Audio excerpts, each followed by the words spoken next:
The moment I walked into Palm Ridge County Superior Court, the first thing I saw was my parents sitting in the front row, backs straight, shoulders relaxed. They wore that familiar expression, calm, confident, even a hint of relief. It was the same expression they'd used years ago when they told me everything would be all right. They looked as if the outcome had been decided beforehand. And perhaps, in their world, it was. To the public, they were renowned financial experts, names that frequently appeared at fundraising galas and major charity councils. People believed them, admired them. And me, just the daughter left behind nearly 3 decades ago, a small detail few remember. But the scales had tipped. The woman who raised me, my grandmother Evelyn Hart, had passed away. And in her final decision, she left her entire estate, the beachfront villa, a multi-million-dollar investment portfolio, and long-standing trusts, to me alone. Now, the very people who brought me to her doorstep all those years ago are standing before me, suing me in Silver Cove, demanding back everything they believe rightfully belongs to them. I stood still as the judge turned the pages of the case. The courtroom was so quiet I could hear the rustling of the paper, mingled with the faint sounds of traffic outside. Then he looked up. His gaze lingered on me, longer than necessary. "Excuse me," he said slowly, his voice lowering. "Are you Evelyn Hart's direct foster child?" The question fell upon the courtroom like an invisible crack. Across the aisle, I saw my parents stiffen slightly. The certainty on their faces wavered, for a brief moment, but clearly enough. For at that very moment, I understood one thing. This trial wasn't beginning according to their script. Whatever story they were about to tell about the past, the court was about to hear a completely different version. The silence stretched on. I sensed the slightest movement between them, a gesture most people would overlook. But I didn't. I had learned to recognize unease from the smallest details. Silence had trained me from a very young age. "Yes, Your Honor," I replied, my voice soft but clear. "She raised me." The judge nodded slightly, as if confirming what he had suspected all along. Then he bent down to the file. The air in the room seemed to breathe a sigh of relief. That single, simple question had transported me back in time. Leaving the gleaming courtroom, leaving the walls of power, I returned to a quiet afternoon in Silver Cove when I was 6 years old and still didn't understand what it meant to be left behind. The sky that day was blindingly blue, too perfect, too cruel. My parents' car started up outside the entrance to a modest seaside house, its engine humming softly, impatiently. The wind carried the scent of sea salt and eucalyptus leaves. My mother adjusted the strap of my small backpack, a gesture just like she was taking me to school. "Be good with Mrs. Evelyn," she said casually. "We'll be back soon." The word "soon" was something I had learned not to believe anymore. My father stood beside the car, glancing at his watch. "We'll be late," he muttered, half turning to the driver's seat. "Late for what?" I asked. No one answered. My mother bent down and kissed the space beside my cheek, close enough to count, far enough not to touch. Then she stepped back. The car door closed. Gravel crunched under the wheels as the car reversed, turned, and disappeared down the slope. I stood there for a long time until the last sound faded into the wind. The door behind me opened. Mrs. Evelyn Hart stood there. She wasn't in a hurry. She never was in a hurry. Evelyn Hart was in no hurry. She placed her hand gently on my shoulder, warm and firm, then fell silent. Not the kind of silence my parents had. No urging, no avoidance, just there. "They didn't explain anything," I whispered. She sighed softly, as if she'd heard that phrase countless times in her life. "No," she said. "People like that rarely explain." That evening, she made soup from scratch, slowly, carefully. She let me stir the pot until my arm ached, as if she wanted me to feel time passing in the gentlest way possible. Then she led me into the small guest room, the room that would quietly become mine, and smoothed the bedsheets as if she'd always known I would stay.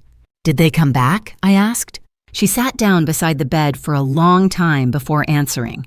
"Some people leave," she said slowly, "because they don't know how to stay, and that isn't your fault."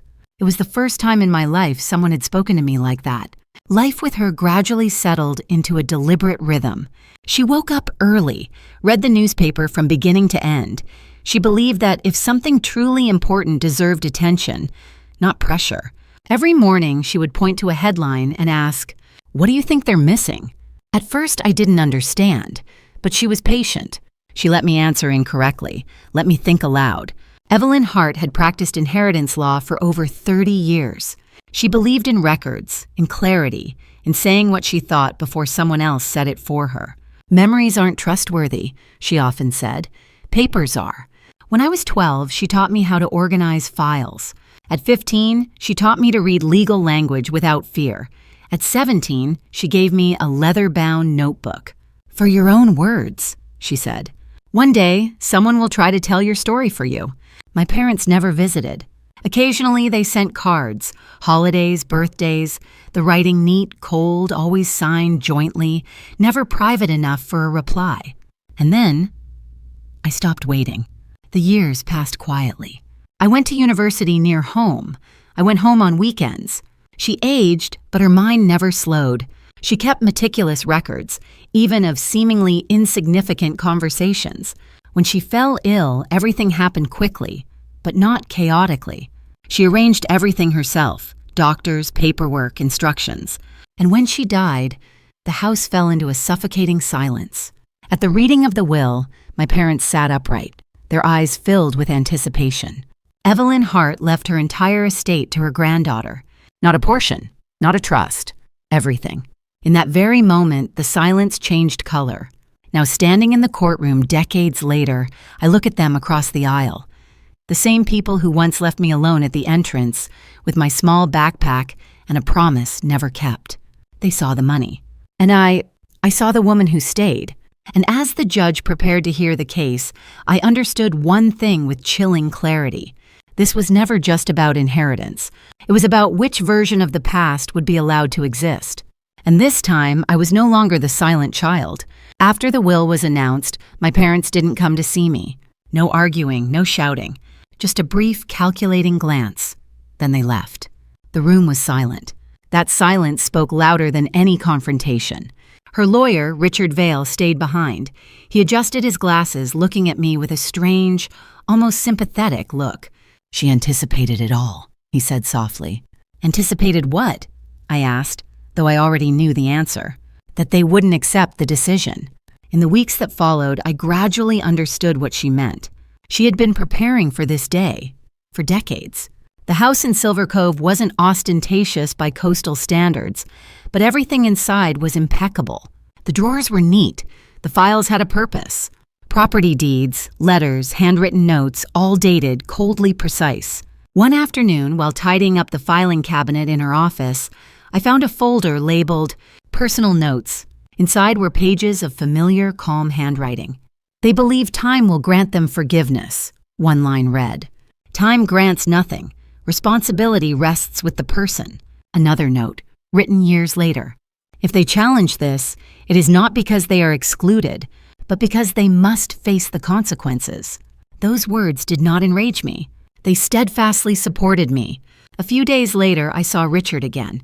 On the desk were the documents, medical assessments, witness statements, previous drafts of the will. She had revised the will 3 times. Each time, he said, it confirms the same intention. He explained that the will had been amended 3 times, and each time the intention was the same, clear, consistent, leaving no room for doubt. "Did she ever hesitate?" I asked. "Never," he replied. "If anything changed, it was only that. She became even more certain." The lawsuit arrived 2 days later. Not a surprise, but a calculated move. Registered letter, formal writing, not sent to the private residence. A formal notice of inheritance dispute. Plaintiffs, Lydia and Thomas Ward.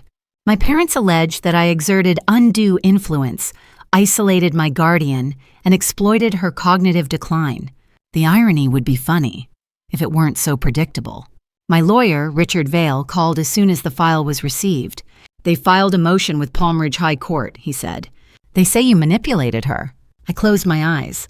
She taught me how to file, how to take notes, how to let things speak for themselves. Manipulation. If so, that was probably the most useful lesson she ever left me. Media attention followed immediately. Not loud, not sensational, but persistent. The headlines called it a complicated family dispute, a way of softening the reality. People always like ambiguity, especially when the truth makes them uncomfortable. At the first preliminary hearing, my parents sat opposite each other, a carefully practiced neutral expression. Their lawyer, Jonathan Hale, stood up. His voice was deep, firm, and full of professional confidence. "Your Honor," he began, "this case involves an elderly woman in declining health, making her susceptible to suggestion. Mrs. Evelyn Hart would surely hate that wording." Richard replied without raising his head. He wasn't arguing emotionally. "Mrs. Hart has practiced inheritance law for over 35 years, he said calmly. "She keeps records of all important decisions. Her medical records show she is of fully competent cognitive ability. Her correspondence shows consistent intent." The judge listened, showing no emotion. That evening, I returned home and opened the leather-bound notebook she had given me years earlier. It had been a long time since I had written in it. I turned to a blank page and wrote only one line. "The truth needs no rush. It needs to be recorded." In the days that followed, the familiar tension gradually built up. That's the kind of thing that comes up when you try to rewrite something that was never ambiguous. But this time it was different. It didn't break me. It honed me. She didn't teach me to defend myself with a loud voice. She taught me to be silent, exactly. Standing on this boundary, I finally understood what she truly left me. Not just a house, not just possessions, but a vision that when the past is challenged, the truth must be ready to emerge before emotion. And very soon, the court will begin to listen. The formal hearing opened on a Monday morning, strangely ordinary for what it carried. Outside Palm Ridge High Court, a small group of reporters stood waiting. No shouting, no pushing. Cameras were raised silently as I walked past, the curious gazes suppressed. Inside, the courtroom was faintly scented with polished wood and old paper. My parents sat at the plaintiff's table, leaning slightly toward each other, a familiar, calm, practiced posture. They didn't look at me. They didn't need to. Their lawyer leaned close, speaking softly. Their confidence remained intact. The judge, Samuel Klein, entered on time. The room stirred for a moment, then fell silent. Jonathan Hale rose first. "Your Honor," he said, "this case involves a vulnerable woman." The words were carefully chosen, intentional, professional, persuasive. He spoke of closeness, of dependence, of a granddaughter who lived with and benefited from it. The name Evelyn Hart was mentioned softly, almost respectfully. I felt my chest tighten, not out of anger, but because they realized this was the version of the story they'd always liked, the version where responsibility dissolves in circumstances. When Richard Vail rose, he wasn't in a hurry. "Your Honor," he said, "we will present a series of documents showing Mrs. Hart's consistent intentions over the years." He set down the first file. The sound of paper sliding across the wooden surface was louder than usual. The first witness was a former caregiver. She confirmed Evelyn Hart relied on me in her daily life. The plaintiff's lawyer stepped forward, his voice smooth. "She arranged the schedule. That means she decided who got to see her." "Objection," Richard said immediately. "It was coordination, not control." "Accepted," the judge said curtly. Richard approached the witness. "Did Mrs. Hart ever request visitation restrictions?" "No," the woman replied. "She's always very clear about who she wants to see." The plaintiff's confidence wavered slightly. The next documents appeared: medical assessment, date, signature, conclusion. "Chronic illness," the other side emphasized. "Comprehensive cognitive assessment within the 6 months prior to the will amendment," Richard replied, his voice not rising. "All confirms she is fully lucid." The judge leaned forward, intently watching the screen. Then it was my mother's turn to be called. She ascended the witness stand, her demeanor solemn. Her voice softened as she spoke of regret, of distance, of a desire to mend before it was too late. "We tried," she said softly, "but we were pushed apart." The room fell silent. Richard rose slowly. "Mrs. Ward," he asked, "do you remember sending this email?" The screen lit up. A prominent inscription read, "We are willing to contact you again, but we need to discuss the inheritance." The date was clear. My mother's jaw tightened. "There has been a misunderstanding," she said. Richard nodded once. And on that same day, Mrs. Hart requested that we not contact her again regarding financial matters. Silence fell. The judge took notes. During the afternoon recess, the atmosphere in the courtroom had changed. Less tense, more focused. The story, was beginning to reveal its true form. The pieces began to fall into place. During a break, my father walked past me in the hallway. "You." He hesitated, then lowered his voice. "You don't have to keep everything to yourself." I looked him straight in the eye. She had decided what belonged where a long time ago. That evening, I returned to Evelyn Hart's old office and opened her notebook. Not legal files, but personal notes. Only one line stood out, written years ago. "When people speak too loudly, listen to what they're trying not to say." I closed the notebook. Tomorrow, I would testify. And for the first time since it all began, I wasn't preparing to defend myself, but to defend myself, to tell the truth exactly as it was, quietly, precisely, without asking permission. The next morning, I stepped up to the witness stand. The courtroom seemed smaller, as if the walls had moved closer overnight. Judge Samuel Klein watched. I took the oath. He showed no emotion, just listened, a listening without performance. My lawyer, Richard Vale, began softly. "Please state your name so it can be recorded." "Isla Ward," I replied. The plaintiff's lawyer slightly raised his head. It was the first time he had looked directly at me. "Isla," Richard continued, "how long did you live with your grandmother?" "From the time I was 6, I answered, "until the day she died." "During that time," he asked, "did she ever express any hesitation about the inheritance plan?"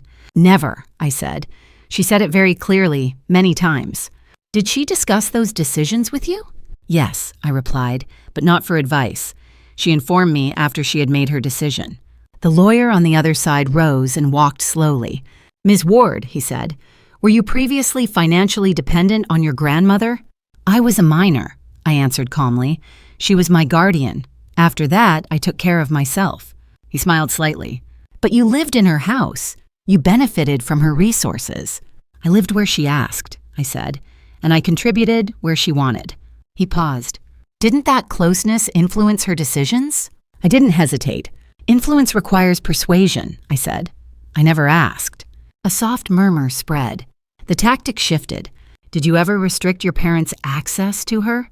"No," I replied. "She was the one who decided." The lawyer raised an eyebrow. "Distinguishing convenience." Judge Klein's voice interrupted. "Let's get to the specifics. Did you block calls?" "No." "Keep correspondence?" "No." "Request to amend the will?" "No." He paused, leaning towards the railing. "You benefited greatly from her death, didn't you?" I looked him straight in the eye. "I benefited from her life." The room fell silent. Richard stood up. "Isla, why do you believe your grandmother left you her entire estate?"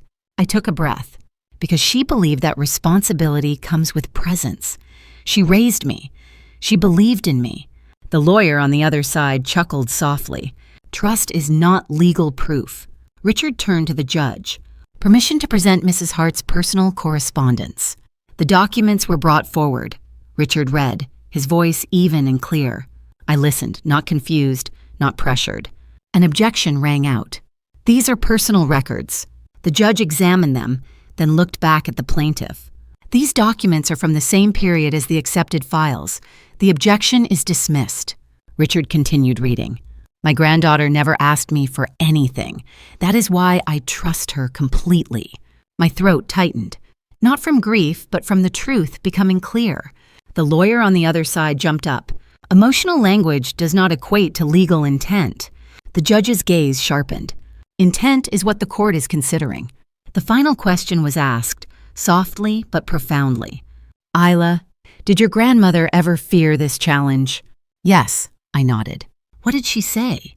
"She said," I replied slowly, "those who shirk responsibility only come back when the consequences arrive." No one said anything. The judge looked down at the notes, then looked up. "You may leave." As I returned to my seat, a strange calm enveloped me. Not relief, not victory, but accomplishment. During the break, my mother walked by. "You didn't have to make things this way," she said softly. That night, I was alone in the house overlooking the sea, the house Evelyn had carefully chosen. I didn't open the file. I didn't reread the notes. I simply sat by the window, watching the tide rise and fall steadily, unconcerned with human disputes. Tomorrow would be the final justification. But the truth had spoken, quietly and clearly. The day the hearing concluded arrived in an unusually quiet atmosphere. The courtroom emptied. No surprises, only consequences. My parents sat closer together than they had been a week earlier. Their confidence had waned, becoming fragile. Their lawyer tapped his pen repeatedly, as if the rhythm could change what had already been said. The judge entered, no formalities. We continue with the conclusion. The plaintiffs spoke of emotional dependence, of the influence of closeness. Richard waited for them to finish, then stood up. "Honor," he said calmly. "Closeness also creates responsibility." He placed the final exhibit on the projector, a handwritten letter dated a few weeks before my grandmother's death. Richard read, "I know my decisions may be challenged. That does not make me hesitate. I leave my estate to my granddaughter because she was unconditionally present. She stayed without expecting anything in return. This is not an exclusion," Richard continued. "This is a consequence." Objection. Emotional notes. "They directly address intent," the judge replied. Rejected. The final witness, a retired colleague from the inheritance court, testified briefly. Evelyn Hart was always meticulous. If anything, she anticipated disputes and took notes to prevent them. Jonathan Hale attempted one last maneuver. "Is it possible?" he asked, his voice softening. "That's what made her like that." "Like what?" the witness asked. "Tougher," Hale said. The woman looked directly at him, eerily calm. "Faith and toughness," she said slowly, "are not the same thing." By early afternoon, the courtroom had found its rhythm, stable, subdued, as if all arguments had reached their limits. Judge Samuel Klein glanced across the two tables. The end. The final plea. Hale's voice was lower now, each word carefully crafted like a speech for someone unwilling to hear the truth. He spoke of family, of cracks, of regret. It was about how time distorts memory and isolates intentions until all that remains are possibly stories. Then Richard Vail stood up. He wasn't talking about forgiveness. He was talking about autonomy. Evelyn Hart, he said, exercised her autonomy clearly, consistently, and when she was fully capable. He gestured briefly toward me. She didn't leave her property to Isla because she was persuaded. She did so because Isla stayed. No demands, no conditions, no quid pro quo. The judge listened without interrupting. When the gavel struck to adjourn the trial, no one immediately moved. The sound echoed once, then faded away, as if the court didn't want to prolong the moment. In the hallway, my father approached. His voice was low, controlled, as if he were negotiating something that was no longer negotiable. "You don't have to take it all," he said. "All of it." I looked him straight in the eye. "You decided what belonged where." He turned away. That night, I went home without opening any of the files. Neither did I replay the testimony in my head. I didn't need to anymore. I walked slowly through the house, touching familiar surfaces, the railings, the door frames, the edge of the desk where Evelyn used to sit and write. I thought about her carefulness, not to prepare for conflict, but to prepare for clarity. I sat in my study and opened the leather-bound notebook she had given me years ago. I turned to the last page. The last line she left there was, "When the truth is challenged, stand still. Let it speak." I closed the notebook, set it down on the desk. I felt its weight, not a burden, but something solid, unbreakable. Tomorrow, the court will deliver its verdict. But tonight, I understood one thing with calm certainty. Whatever the decision, the record exists. And when the truth is clearly and consistently documented, it doesn't disappear. It just waits its turn. The hearing was scheduled for 9 o'clock. That morning, no cameras were allowed in. No murmurs from the audience. Only the somber sounds of a courtroom workday. Footsteps on the tiled floor, rustling papers, doors opening and closing in the distance. I arrived early and sat down without saying a word. My parents entered a few minutes later. They didn't look at me. They sat upright, arms crossed, as if their posture alone could influence the outcome. Judge Klein entered on time. The room rose, then settled back down like a disturbed surface of water. He adjusted his glasses, reviewed the documents one last time, then looked up. This court, he began, has considered all the testimony, evidence, correspondence, and medical assessments. The issue before us was Evelyn Hart's last will made under undue coercion? His voice was even, unembellished. The plaintiff argues about vulnerability, he continued, about emotional dependence, about isolation. He paused. The evidence does not support those claims. I felt my breathing slow, a final reflex of the body as the most intense tension was about to end. Instead, the judge said, the records show a pattern, consistent intent over many years. The drafter demonstrated full intellectual capacity and sound judgment. I saw my mother's hands clasped together. Emotion is not coercion, the judge continued. Presence does not negate autonomy. And proximity alone is not sufficient to conclude that there was undue influence. He looked down for a moment, then up. The court finds that Evelyn Hart acted freely, knowingly, and with clear intent. The words were not loud. They fell, concisely, decisively, like a door being locked. The plaintiff's claim is rejected outright. The will remains. The property belongs to Isla Ward. The gavel struck. My father's shoulders slumped, as if something essential had slipped from his grasp. My mother stared straight ahead, her face almost blank, unreadable. Richard placed his hand lightly on my arm. I nodded, saying nothing. As we rose to leave, my mother suddenly grasped my sleeve. "Do you think this proves you're right?" she whispered. "You'll regret it." I looked into her eyes, not angry, not satisfied, just clear. "You're right," I replied softly, "and that's what matters." I walked away. Outside, the air was cooler than in previous weeks. No reporters, no microphones, only the courthouse and its indifferent footsteps. Richard said curtly, "It's over." "Yes," I answered. I learned a lot from her. Back at the house in Silver Cove, the verdict lay neatly on the desk in Evelyn's study. I stood there for a long time, just listening to the waves. Every detail was prepared, I whispered, as if speaking to the room. Not to win, but so that no one could obscure the truth. That evening, I walked along the shore. The tide rose and fell gently. That sound was exactly like the day my parents left me at her doorstep. Only I, and how I understood it, was different. Justice doesn't come with noise. It comes with precision.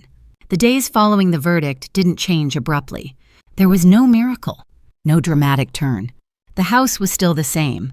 The smell of salt was still the same. Only the silence had changed shape.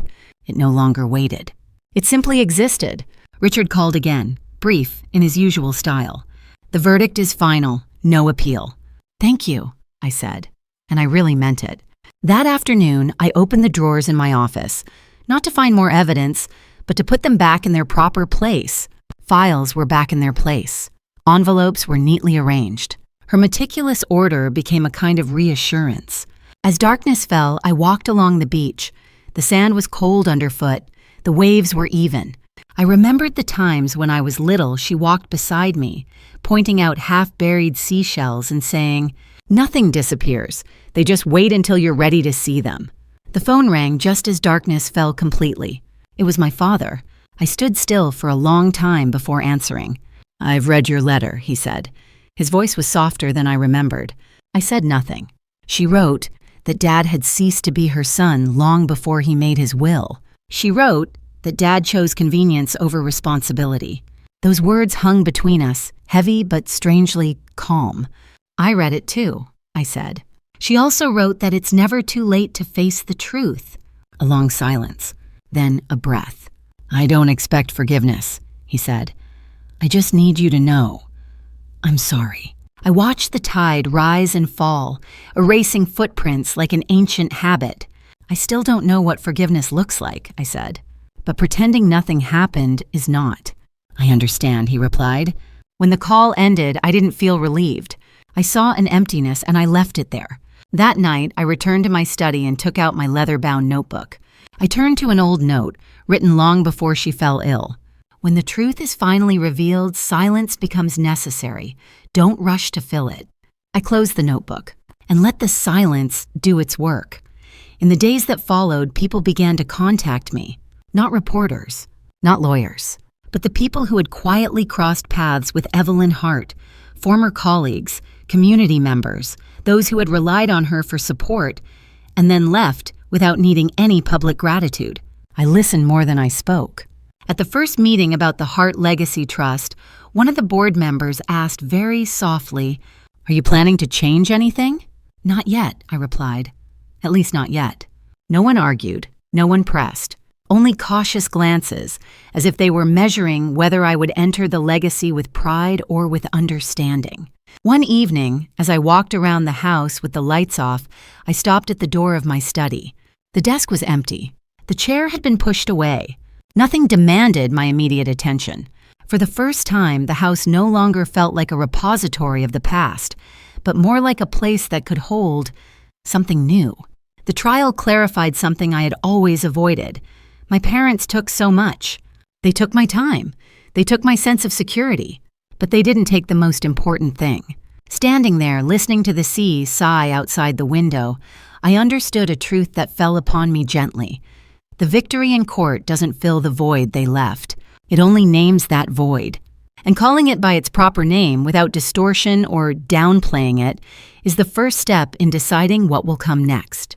The weeks that followed passed more quietly than I expected. No more court dates to circle in red on the calendar. No more cold legal language needing to be translated into human emotion. Morning arrived without haste. The evening ended without a single sentence left unanswered. I began flipping through her papers again, but this time not to prepare, not to defend myself, just to understand how she had lived when no one needed her to explain anything anymore. Mostly ordinary things, old bills, letters, marginal notes from books she read over and over. But running through everything was a thread I'd known since childhood, clearly more important than pleasant. One afternoon, in a file folder labeled personal, I found an envelope addressed to me in her handwriting. No date, no instructions. Inside was a single sheet of paper. "Isla, if you are reading this, it means the noise has finally passed. Don't mistake silence for emptiness. Silence is where choice begins." I sat there longer than intended, the thin sheet of paper between my fingers, so light it felt like the sea breeze could carry it away, but heavy in a different way. That evening, I attended my first meeting with the fund's board of directors. The meeting room was small. The chairs were mismatched. No one spoke up. When they finally looked at me, I said directly, "I'm not here to replace you. I'm here to continue what you believe is worthwhile." No one objected. In the days that followed, I went to the places she had quietly supported for years: a community legal clinic, a scholarship program she funded anonymously, a local library where she donated not just books, but her time. At one clinic, a volunteer looked up from her desk, startled to see me. "Are you Evelyn Hart's niece?" she asked softly. I nodded. The woman smiled as if recalling something very old. She used to say, "People don't need to be rescued," she said. "They need to be respected." I chuckled softly. That sounds exactly like her. As autumn approached, the house began to take on a different feel, not necessarily brighter, but more alive. I pulled a chair into the spot where the afternoon sun reached. I opened the windows that had been closed throughout the trial, letting the sound of waves fill the rooms that had been silent for too long. None of it seemed to erase her. It was more like continuing. The past still returned unexpectedly. A scent, a word, the sound of pebbles under the wheels, all enough to make my chest tighten before I could remember why. But those memories no longer demanded answers from me. They simply existed. At the end of the month, a letter from my mother arrived. Short, polite, carefully written. She wrote about regret without naming it, about distance without crossing it. I read it once, folded it neatly, and put it in the drawer. Not everything needs an answer. Another evening, I walked to the beach as the sun set, the sky dissolving into layers of gray and gold. The ocean below breathed steadily, completely indifferent to inheritance or judgment. I thought of the child I once was, the child who believed that survival meant suffering, silence, shrinking oneself. That child had completed its mission. It kept me safe long enough for me to grow up and make choices. I went home, took out the leather-bound notebook. This time I wasn't looking for instructions, not for evidence. Evelyn's words no longer sounded like commands. They sounded more like confirmation. I set the notebook down. The war was over. But the story wasn't. and whatever came next would no longer be driven by fear or the need to justify the past. The past was already clearly recorded. One ordinary morning, an envelope bearing the Palm Ridge High Court seal slipped through the mail slot. Inside was just one page, confirming what was already clear in every practical respect. The case was officially closed. No appeal, no petition, nothing pending. I read it once and set it aside. It didn't sound like an ending. It sounded like a confirmation that, from now on, everything was my choice. That afternoon, I drove into town alone. Silver Cove still operated at its familiar rhythm. Cafes sometimes crowded, sometimes empty, dogs under tables, people passing each other without asking too many questions. No one recognized me. No one needed to recognize me. And for the first time, it didn't make me feel lonely. It made me feel free. For the first time in months, my name no longer carried any weight. I sat on the pier railing, gazing at the endless expanse of water before me. When I was little, my grandmother used to bring me here. She was a woman of few words, only saying that the ocean was useful in its own way. You can't negotiate with something that's always moving. You can only decide where you stand. I used to believe that if I waited long enough, if I remained silent long enough, someone would come back and explain everything. But they never did. And standing here, older and calmer, I understood something without anger or resentment. They never intended to come back. That realization didn't leave me empty. It simplified everything, like putting down a burden I'd become so accustomed to carrying that I didn't even notice it. That evening, I let my phone ring when I saw my mother's name appear, not out of coldness, nor out of fear. I just understood. Some conversations come too late to change anything. Silence, in that moment, wasn't avoidance. It was clarity. I put her leather-bound notebook back in its place, neither hiding nor displaying it. Outside, the ocean still whispered, just as it did the day my parents left, just as it did the day the court pronounced its verdict. Only one thing was different. This time, I no longer felt like something had been taken from me. I had regained my bearings. I chose to stop waiting for explanations that would never come. This story is never about court cases or inheritance. It's about the moment you allow yourself to move on, when you realize that the past doesn't need to be fixed so you can live fully. Not every hurt needs an explanation, and not every silence is a failure. Sometimes the greatest strength lies in stopping waiting for others to change, in choosing your own path, calmly, clearly, and without needing anyone's permission. If you want to continue following stories like this, subscribe to the channel so you don't miss the next video. Your support is what motivates me to keep going every day. Thank you for following and accompanying me on this journey.